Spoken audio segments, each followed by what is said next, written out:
Hello students, welcome back to the YouTube platform of BPSC with Civils Forum. Daily 5 MCQs में 5 question को हम लोग discuss करने वाले हैं. सारे क्वेश्चंस इंपॉर्टेंट है, 71st BPSC को टारगेट कर रहे हैं. So the first question is what is the main objective of the PM Vidya Lakshmi scheme. Okay, PM Vidya Lakshmi scheme का क्या है main objective. Okay, so the main objective is provide financial support to, यहाँ पे of है, so that is to meritorious students for higher education. Okay, so this one is the answer. See the explanation. Public sector banks are concerned about the slow uptake of PM Vidya Lakshmi scheme which supports meritorious students for higher education. जो public sector banks हैं वो concern है इस PM Vidya Lakshmi scheme के Uptake के लिए, slow Uptake के लिए. सो जो भी मेरिटोरियस स्टूडेंट्स हैं हायर एजुकेशन में उनको सपोर्ट करेगी ये scheme. The scheme targets students admitted to India's top 860 quality higher education institutions and excludes those with other scholarships or who discontinue studies. Okay, तो जिनको भी जो सारे स्टूडेंट्स स्कॉलरशिप अवेल किए हैं एंड जो स्टडी जिन्होंने अपनी डिसकंटिन्यू कर दी है उनको तो नहीं, पर 860 क्वालिटी हायर एजुकेशन इंस्टीट्यूशंस के अंदर जो स्टूडेंट्स एडमिटेड हैं वो सारे मतलब टारगेट है इस स्कीम के. Students can apply for loans through PM Vidya Lakshmi portal, which offers a digital application process integrated with various banks. तो PM Vidya Lakshmi portals पे लोन के लिए स्टूडेंट्स अप्लाई कर सकते हैं, विच जहाँ पे एक डिजिटल एप्लीकेशन प्रोसेस होगा, अलग अलग बैंकों से वो लिंक्ड होगा. Okay, so the next question is the world's first market for trading in particular matter emissions, like not particular, it's particulate matter. Okay, particulate matter, particulate matter emissions was launched in which Indian city. तो कौन से Indian city के अंदर दुनिया का सबसे पहला market हो गया है जो कि पर्टिकुलेट मैटर एमिशंस के लिए जो है ट्रेड होगा उसमें, विच वॉज लॉन्च्ड इन कहाँ, कौन से सिटी में हुआ है भारत के, तो वो सूरत गुजरात में हुआ है, अब याद रखिएगा. सी द एक्सप्लेनेशन.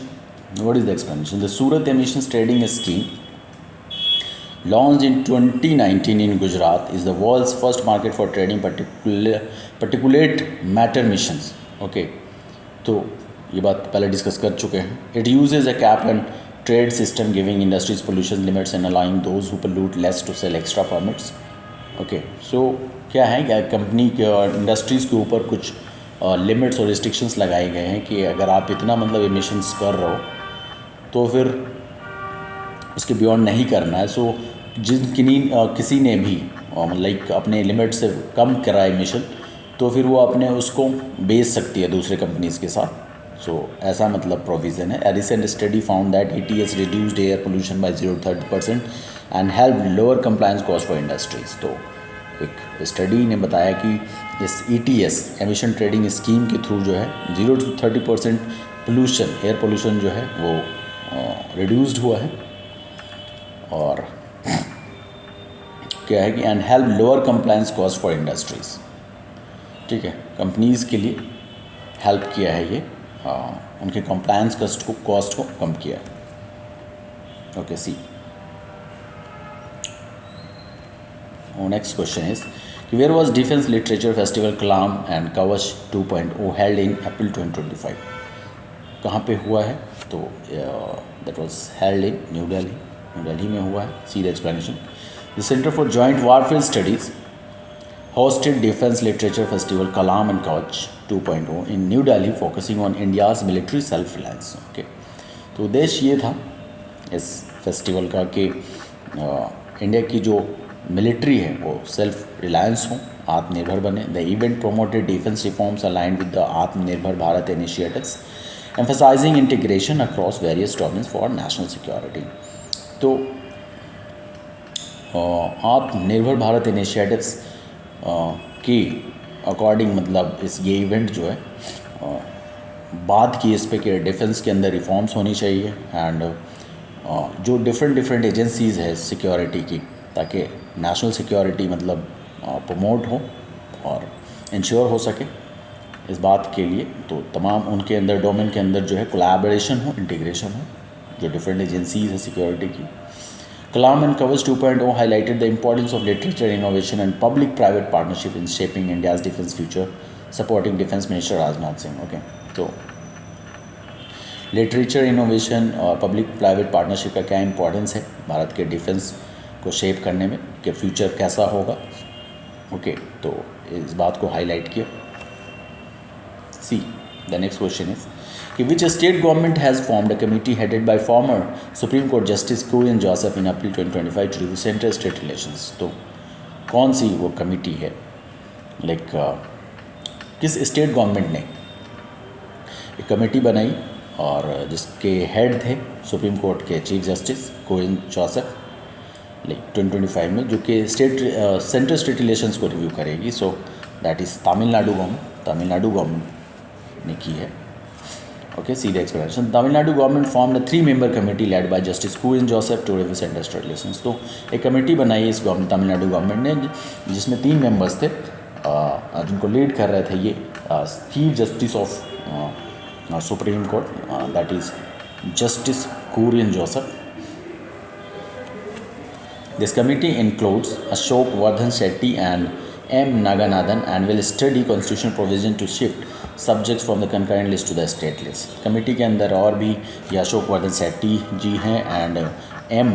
नागानाथन जी हैं, जो कि कॉन्स्टिट्यूशनल प्रोविजंस को स्टडी करेंगे कि कोई किसी भी इशू को कंकरेंट लिस्ट से स्टेट लिस्ट ले जाने में ओके क्या क्या प्रोविजंस है कॉन्स्टिट्यूशनल, उस बात पे